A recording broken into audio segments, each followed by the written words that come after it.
Hello, everyone. Welcome to SharpHR Career Corner. Today is another special episode during COVID-19 crisis. This episode is on finances, specifically budgeting. If you're graduating from college this year and have never really had to think about or worry about paying bills, then you might be interested in listening on how to start a budget. If you find yourself out of work because of the COVID-19 crisis, and you've never really had to be concerned too much about how to pay your bills from month to month, then you might be interested in hearing how to look at your budget for ways to save on expenses. Millions of people are out of work. They may not have received unemployment insurance yet. They may not have received their stimulus check yet. In New York, our governor, along with a number of other governors surrounding New York State, are working together to come up with a plan on how to restart the economy. I wanted to get some information out to help people take this time while in self-quarantine to plan for themselves and their families on restarting their own economic situation. I contacted my guest today to ask him if he would come on the podcast and talk to us about planning and budgeting. He will share with us things that we can do to start to consider how to create that financial budget. So let's get started. Today, my guest comes from Alliance Advisory Group. He's a business development associate. He graduated with a business marketing degree and a minor in finance and has received his MBA from Niagara University. He is a member of the Buffalo Niagara 360 Advisory Board and is a member of the Niagara University Alumni Board. Please welcome Dan Schlein. Did I spell that, or did I say that correctly, Dan? Schlein, but Schlein. All good. Thank you for joining me today on SharpHR Career Corner. How are you faring these days with isolation and distancing in New York? Yeah, good question. Karen, thank you so much for having me. Very excited to have a conversation, maybe bring some value and shine some light on some of the things that are happening. As far as how I'm faring and all this uncertainty and confusion, really what's going on in the past month or so, I've been keeping as positive as possible. I've been doing pretty well. Everybody around me seems to be pretty safe and sound. So it's been a good experience as far as really getting down some of this technology stuff and transitioning to where I think a lot of businesses are going. So overall, pretty good for me. Yeah, it's been quite a transition. We've kind of dabbled, I think, in technology, but we've really been thrown into how to use it the best we can. I think we're going to come out of it on the other end, experts in all Absolutely. different forms of technology. Yeah. When we were talking previously, you had brought up the idea of holistic planning. And I was wondering if you could kind of shine some light on that. What does that mean to you? Sure. So I'm Dan Schlein from Alliance, as she was saying, financial advisor, business development associate. And our firm really focuses on holistic financial planning. And what that means to us is if I just pose the question, or if I just pose the statement of everybody in the world has a size 10 shoe. And people look at me like, what do you mean? I got a size 12. I got a size 8. That doesn't make any sense. I don't have a size 10. Where a lot of people take the approach of, everybody's the same. Let's blanket advice. Let's do things like that. So holistic planning is taking approach. So maybe you just got a new job and there's work benefits. You got your 401k, 403bs, student loan debt, credit card debt.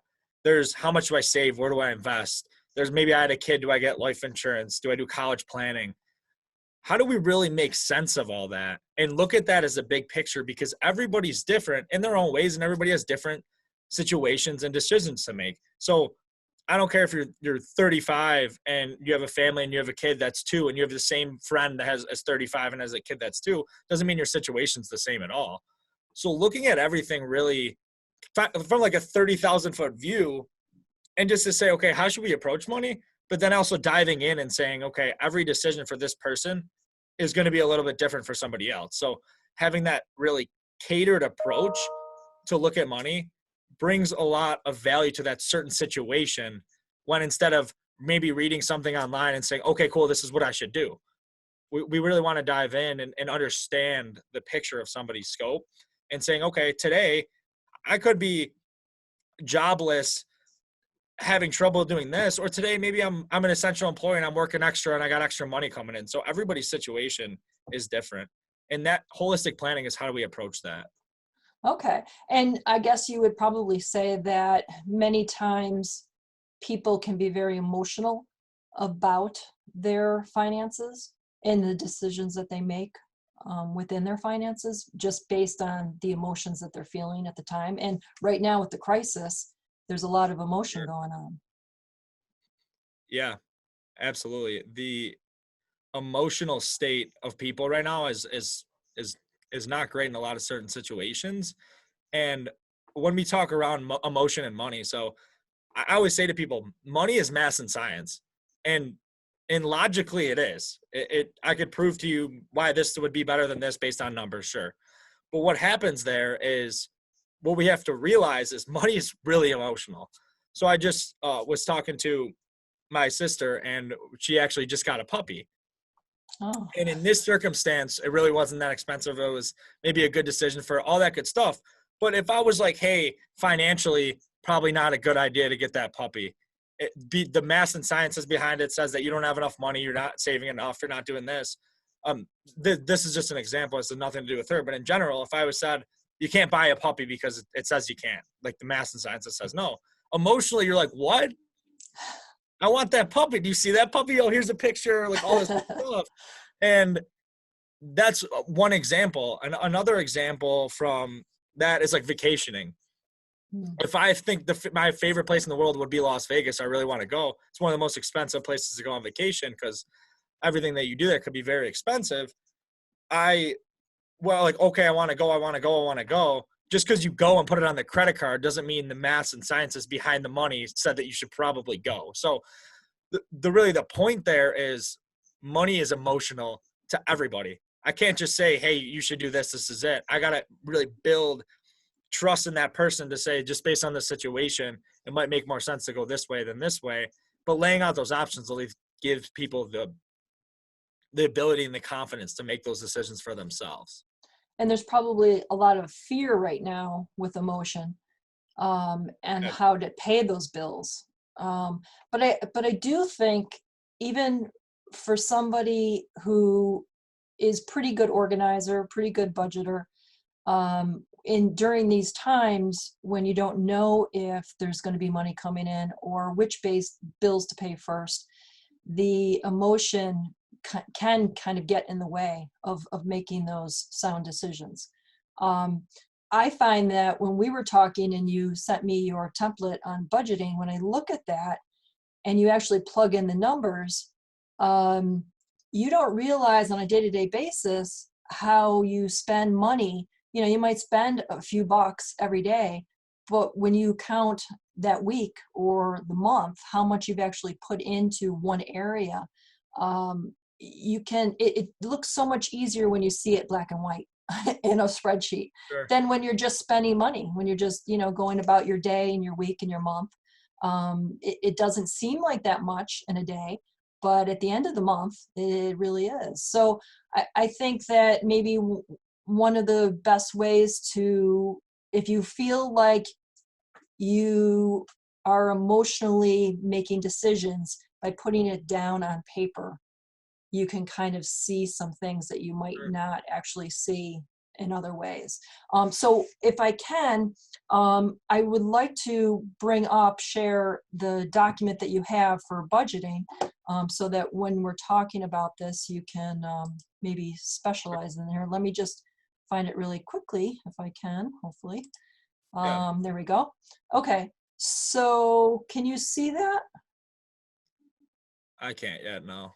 No? Okay. So let me go There you back and I don't know, we'll see if this actually works or not. go. Yeah. I could start to Um, explain it. So maybe we'll bring some. okay, yeah, go ahead while I try to get it up here.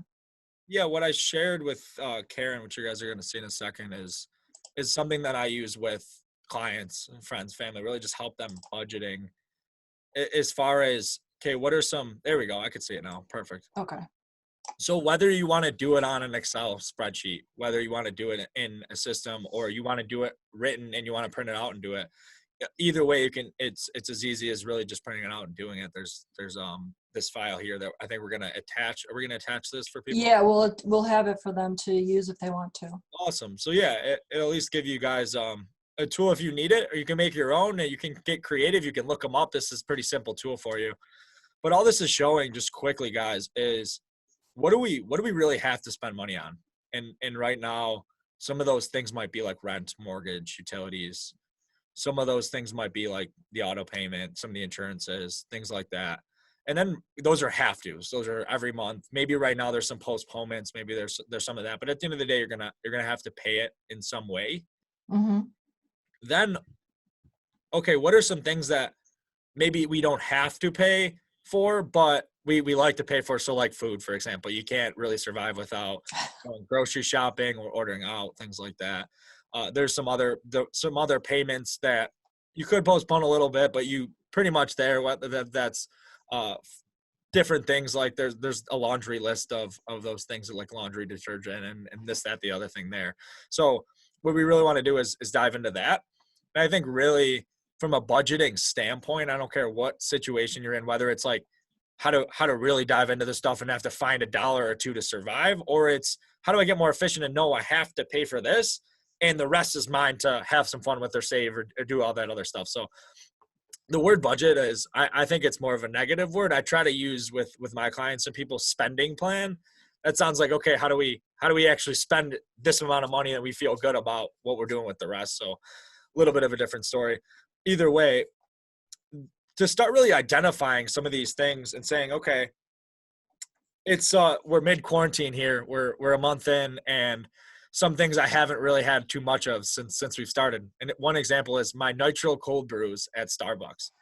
Very, very big Starbucks guy. I have run right next to my office at 600 Delaware. There's a Starbucks there. So between my coffee for me, for staff, for other people, I'm probably about $10 a day at Starbucks.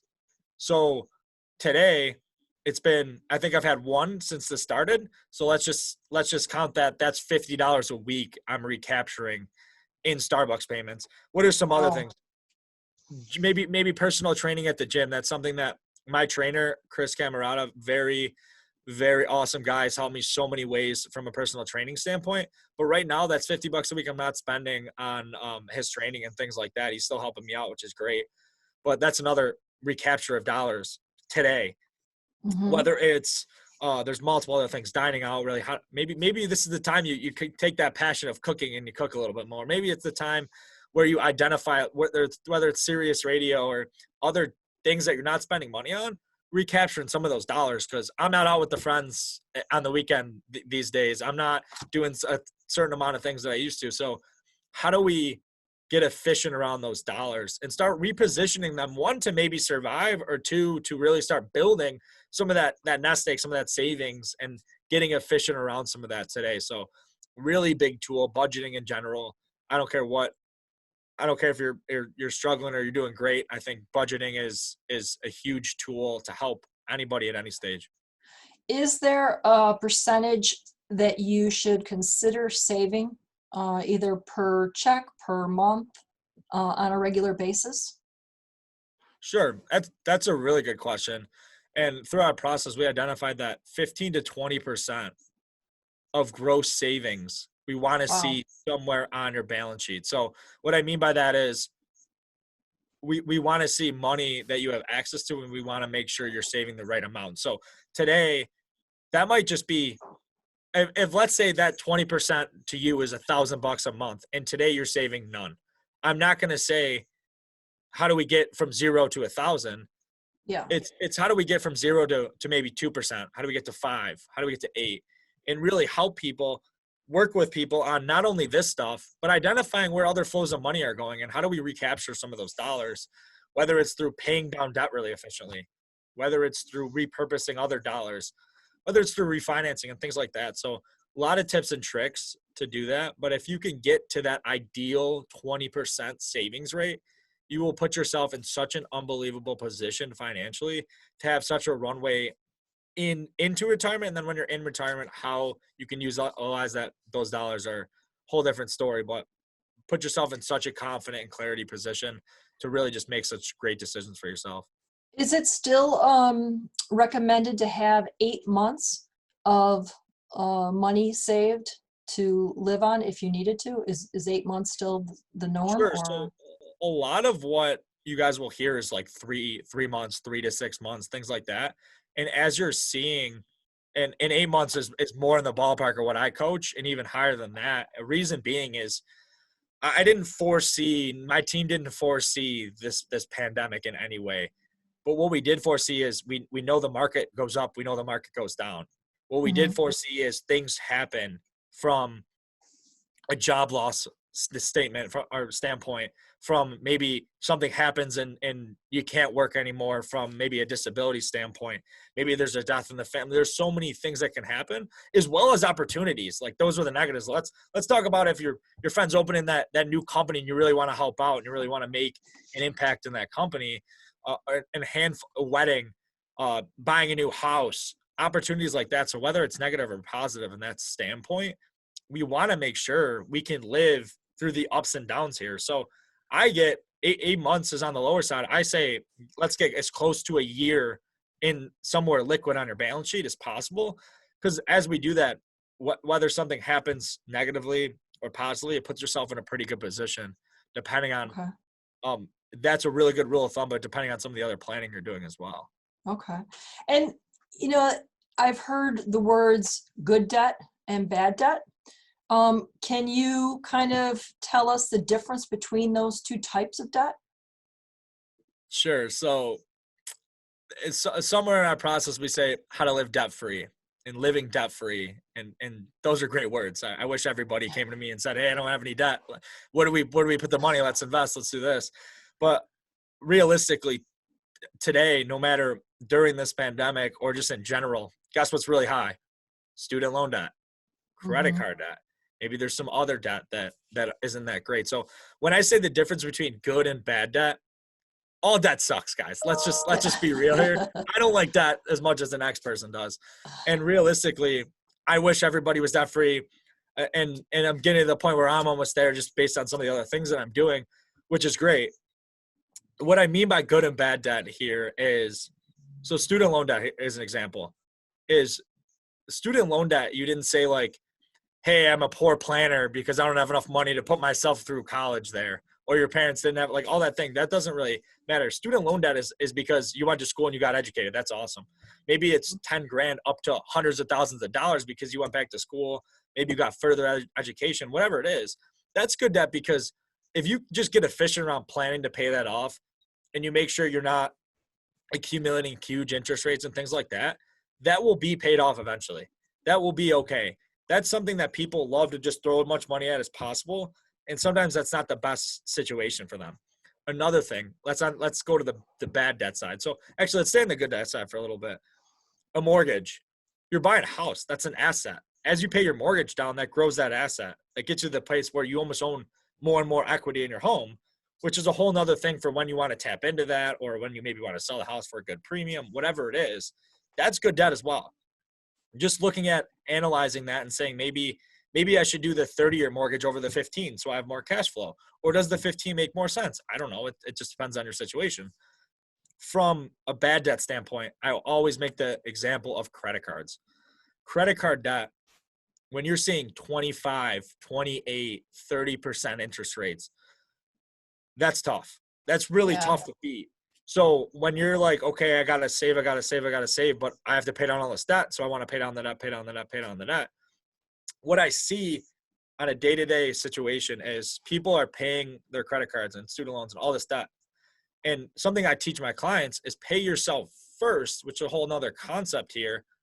And if you start paying the debt, and then something happens from a good or bad standpoint, some of those examples I gave a little bit ago, all of a sudden, maybe you have to go, the car breaks down, you need a new car, swipe, pay down the debt, pay down the debt, pay down the debt. Hey, I'm going to get married next year. I'm going to put that on the credit card. I don't have savings, swipe. And I could go on and go on and go on. And I call it the hamster wheel, the endless hamster wheel of debt, because people aren't saving the right amount. They're not protecting themselves, and they're putting themselves out where all they're doing is paying down the debt. And then something happens and their whole entire plan goes up in the air. So let's get efficient around maybe looking at those credit cards to refinance. Some of the student loans can do this to refinance, consolidate, pay attention to those things, because that can recapture cash flow. Or let's get efficient and make a plan around, okay, let's pay it down this month. Let's do this. This is what we're going to do, and actually know when you're going to have that paid down, but you have access to money along the way, instead of literally saying, I got $2,000, $2,000's going to the debt. I got $1,000, $1,000's going to the debt, because you can't really survive that way. Because if something happens in the meantime, good or bad, you put yourself in the position where you're going back into debt, and that would just recreate exactly what you just did for maybe the past couple of years. So that is why I talk about the hamster wheel of debt there. So if there's anything from that rant of me just yelling about debt here, is make sure you talk to somebody, whether it's an advisor you already have, whether it's a bank that maybe can help you reposition some of that dollars, all those things. Talk to a professional, because, or if you're good at it yourself, make a plan. Make sure you're being efficient. Make sure you have access to money when you're paying down debt, and you're not just chunking it away with literally no capital in any way, for even like, hey, I can't even go out to eat today because I just paid my student loan bill. Like, let's not, Right. I know a lot of people are in that boat, but let's try to get efficient so we don't keep ourselves in that boat for so long. Well, and I think that when people think of financial advisors, they think about putting money into stocks, bonds, mutual funds, things like Sure. that. They don't talk about the budgeting aspect of it. I mean, you got to start at somewhere, and I think you need to start with the budgeting part and a strategy for the future, so that you can then take some of that money and then invest it. But you can't just all of a sudden say, okay, here's some money and start investing. You have to look at the whole picture. Yeah. I don't think people are used to doing that. Yeah. So, As far as the whole, I think there's a stigma, or there is a stigma around my industry. And you guys could maybe know someone that's a financial advisor. You might know an insurance advisor. You might know just a stockbroker or investment advisor. You probably know somebody at the bank. Like, there's all these advisors in people's worlds. And there's actually an average person has 5 to 12 different advisors.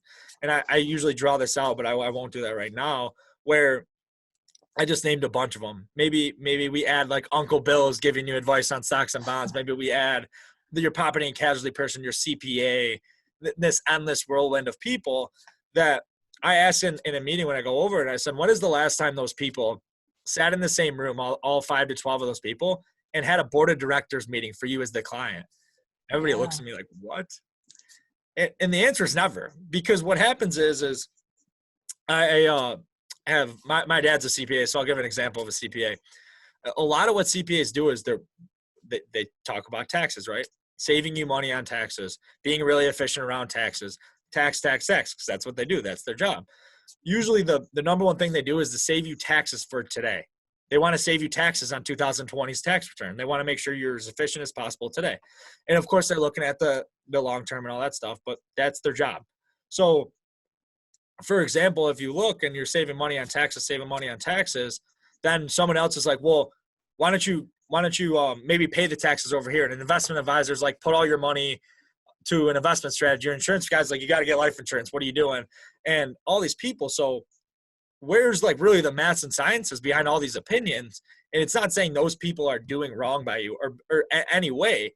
They're just really good at what they do. But sometimes they don't have that huge picture, that holistic planning picture to say, well, your stocks and bonds are positioned this way, so maybe your insurance plan should be positioned this way. And based on that, you should be doing this. Instead, it's like, okay, you make this much money, you're doing this. This is where the money should go. So a lot of the stigma around my industry is they like to sell things in their arena where sometimes they don't have that picture. So when we talk about holistic planning, I'm not just talking about investing your money. I'm not just talking about life insurance. I'm not just talking about a majority of other things. I'm talking about maybe budgeting. Maybe it's paying down debt for you. Maybe it's saving strategies. Maybe it's some of those things. But it's how they all work together and how they can really play to each other's strengths to make sure you have a really holistic and sound plan that you fully understand and that you have confidence in and there's clarity around everything that's going on. So sorry, I just wanted to hit that point home. No, I think you're right. I think that's exactly what happens. I think people get intimidated about going to a financial advisor. I think that they do get a lot of advice. Yeah, they get a lot of advice from a lot of different people. And I think that sometimes the fear of debt and all of that just is overwhelming. So they freeze instead of just taking steps. And so the holistic idea of all of this is a really good starting point. And I think more people should do that. And especially right now, I mean, we have more time on our hands. And so I find, I'm purging, I'm cleaning, I'm doing things, and you can do that with your finances. Raiding the fridge. Yeah, oh my gosh. Yeah, we don't even want to talk about that. Yeah. So can you give the audience 3 suggestions that they can do right now while they have more time on their hands to prepare, to plan, to create a strategy? What would be the top 3 things to do? Sure. 3 suggestions. Putting me on the spot here. The first one we kind of hit home and we talked a good amount about was today's is make a budget. And I would love to call it a spending plan for you guys. So make a spending plan. Go through that template that we're going to attach to this video. Go make your own. Do whatever you want with it. But identify the things you have to spend money on. Identify the dollars that maybe you aren't spending today, like the examples I gave of the coffee and maybe serious radio or personal training, things like that. And make a plan. So I know everybody's in a different situation. Maybe those dollars are going to be the ones you recoup to pay some of the stuff you can't pay because you're having trouble right now because maybe unemployment's not enough, or maybe you're not making that yet, or whatever your situation is. Identify those dollars. Or you're in great shape, you're doing great, but you're saving extra dollars. Okay, now where do we put some of those dollars? Is it a savings account? Is it this investment? Is it this? I keep getting a lot of calls on like, hey, I need this. Hey, I need this. And I can't make a recommendation on this podcast or ever in general without the whole story. I can't just say, yeah, sure, invest here because you said you're young and you want to be aggressive. Okay, cool. Let's throw your money here.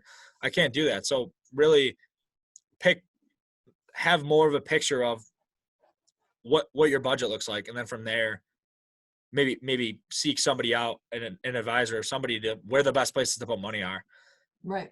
Because from that standpoint, when you seek somebody out that you trust and you know that person and you trust them, you'll get the knowledge that you need.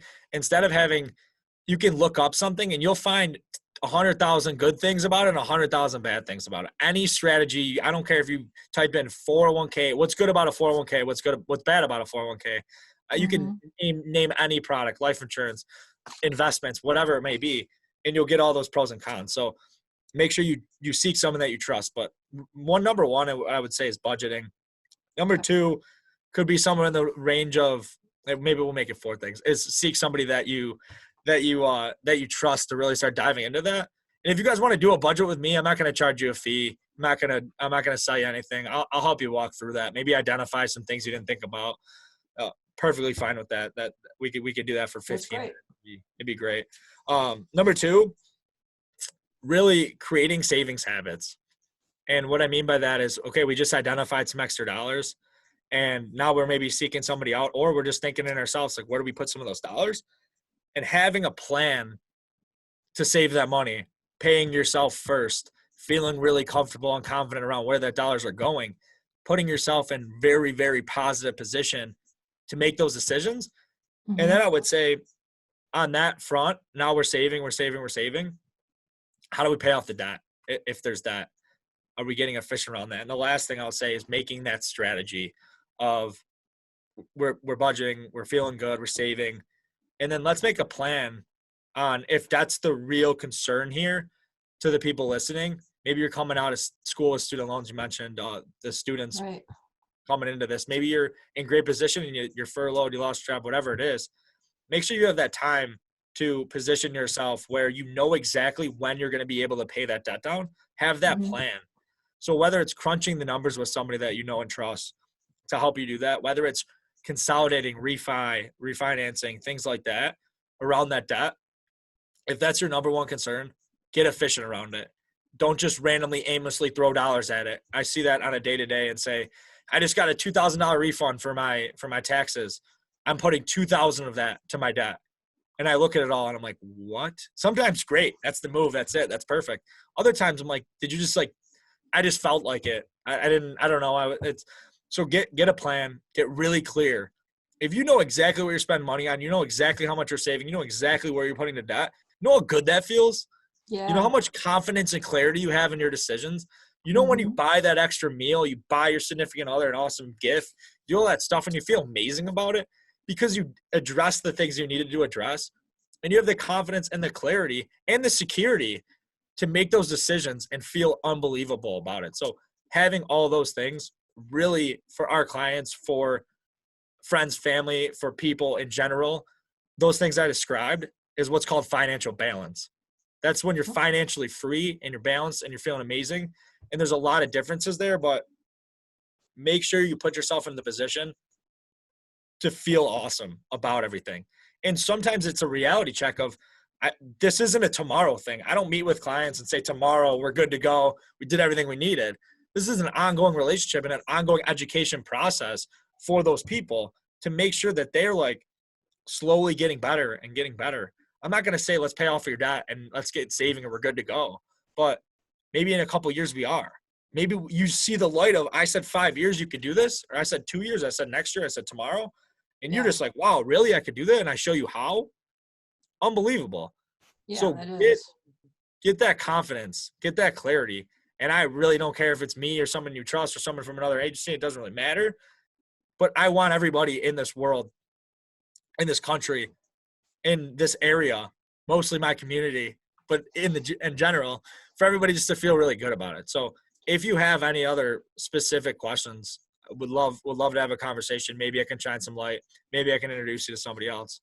So if someone is ready now, they've listened to us, they think that a budget would be a really good idea, they want to come up with some kind of strategy, and they're ready to talk to you, how would they get in contact with you? Oh, no, I'm just kidding. Yeah, I could I could throw my contact information out. I mean, my office phone or sending me an email. Maybe an email would be the easiest. I'm Okay. also on LinkedIn. Uh, Dan Schlein. You can look me up on LinkedIn, Alliance Advisory Group, or Facebook. Got a business page there. So I guess the easiest way is shoot me a quick text or email, or Okay. we could do it that way. I mean, people contact me many ways. So I guess And whatever. we'll attach with the podcast, we'll attach your information so that they can either email you or call you. But they can find you on LinkedIn, and they can contact me if they also want to Sure, reach out to you. sure. And we'll help them, get started and kind of get that emotion in check, I guess, with their budget, Yeah, and start a plan. I mean, it really is a great time right now to start things that you never thought you could, and get a head start. It looks like, we're hunkered down for another month, so we got plenty of time to be doing this. Well, I want to thank you so much for your time, because I think that this is really important information. It's sometimes, someone might say, oh, that's easy, or I don't need a budget. Um, but when you actually see things written down in front of you, it becomes really clear on what you're spending and what you shouldn't spend and what you could spend and all of that. So I think it's a great start. So I really appreciate your time today. it's awesome. I will attest to you guys. The best time to start planning was yesterday. So Yeah. second best is today. And Yeah. thank you, Karen, for having me. This was great. I'm glad I got to rant a little bit, shine some light, hopefully, and bring a little bit of value to somebody out there. So Yeah, I think it was great. I really do. So thank you so much. And thank everyone out there who is listening. Please, share the podcast with as many people as you can. You'll be able to find us on YouTube as well. And please, if you feel the need to get a budget started or just talk about your situation, please contact Dan. He'll be able to set you straight and get you on the right path. You'll start to feel, like he says, clarity within this whole strategy of finances. Because when finances become heavy on you, it affects everything. It affects sleeping, it affects your health, it does. So, this is one step you can take. And we have some good information and resources here for you. So if there's anything we can do, Dan or myself, please feel free to reach out. And thank you again, and hope you have a great day.